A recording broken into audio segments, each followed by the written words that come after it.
The stars in the sky were as cold and distant as ever.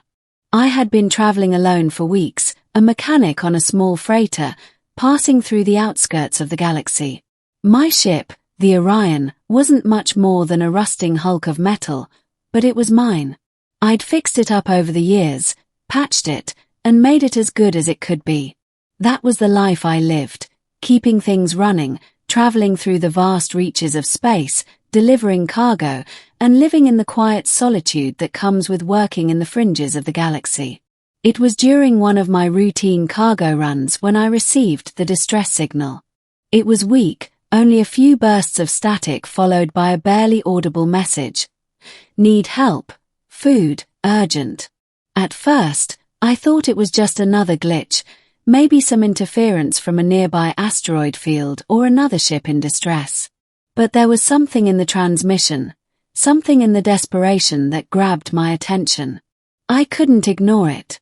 So, I adjusted my course and headed toward the signal's coordinates. The destination was a small, barren moon, barely charted on any star map. It was the kind of place most people would avoid, and I wasn't sure what I was walking into. As I approached, I set my ship down as close to the source of the signal as I could. My boots hit the dusty surface, and I took a deep breath, adjusting my pack and the small supply of food I had on board. It wasn't long before I found her.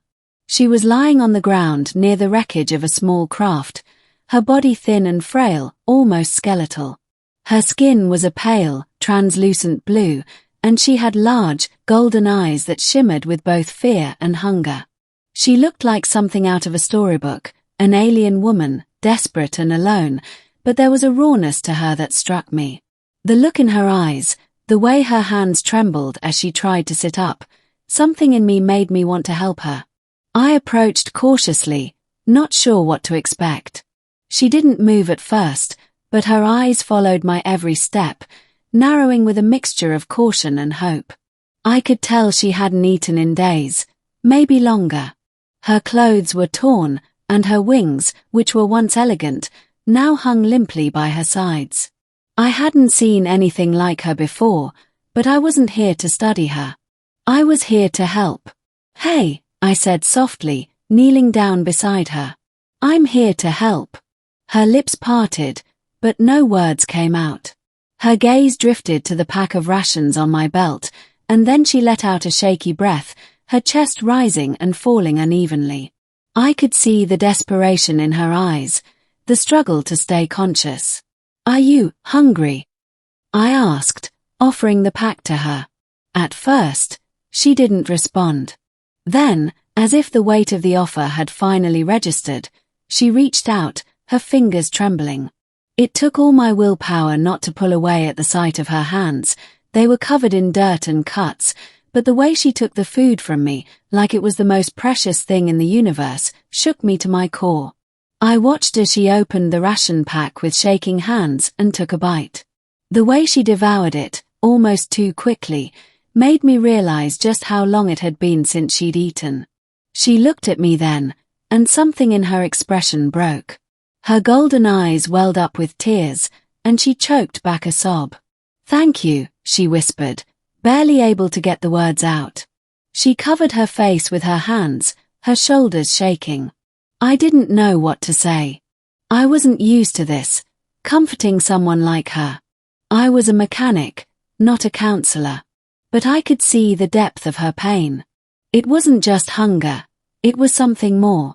I sat beside her, giving her space but staying close enough that she knew she wasn't alone. We sat in silence for a while, the only sound being her quiet sobs as she slowly recovered her strength, piece by piece. After a long while, she took a deep breath and looked at me again. Her golden eyes were still filled with tears, but now there was a hint of recognition. "I'm sorry," she said, her voice barely a whisper. I didn't think anyone would come. Why didn't you call for help sooner?" I asked, my voice gentle but curious. She hesitated, looking down at the ground. We don't ask for help. My people, we are proud. And we don't trust others easily. I nodded slowly, understanding. Sounds like you've had a rough time of it. She smiled faintly, but it didn't reach her eyes. Yes, you could say that. The conversation paused, and I could feel the weight of it. There was something more going on here, something beyond just hunger. I didn't know what it was yet, but I knew I couldn't just walk away. I don't have much, I said after a moment. But I can share whatever I've got. You're not alone out here anymore. Her eyes softened as she looked at me, her expression unreadable. You are kind, she said quietly. More than I ever imagined. She seemed to hesitate, and for a moment, I wondered if I had crossed some invisible line, if I had done something she didn't want. But then she spoke again, her voice steady but laced with emotion. My name is Aerith, she said. I'm the last of my kind. I raised an eyebrow. The last of your kind. She nodded slowly, her golden eyes reflecting a deep sadness. My people, the Ariani, once had a great empire. We were explorers, travelers, and we lived in peace among the stars. But then, something happened. A plague, a catastrophe. I don't even know the details. My species was decimated. Now, I am the only one left. Her words hung in the air, thick with grief. I could see now that it wasn't just hunger she was suffering from, it was loss. She was carrying the weight of an entire species' downfall on her shoulders. The knowledge that she was alone, the last of her kind, seemed to weigh heavier on her than anything else. I'm so sorry, I said, my voice thick with sympathy. She looked at me, her gaze piercing. Thank you. But it is not something I can change. The only thing I can do now is survive. And even that feels like too much. I sat with her for a while, letting the silence stretch between us. I didn't have the answers she needed. I didn't know how to fix the pain she carried, but I could offer her what little I had, my time, my company, and maybe a little comfort in the form of food and shelter. As the days passed, we talked more.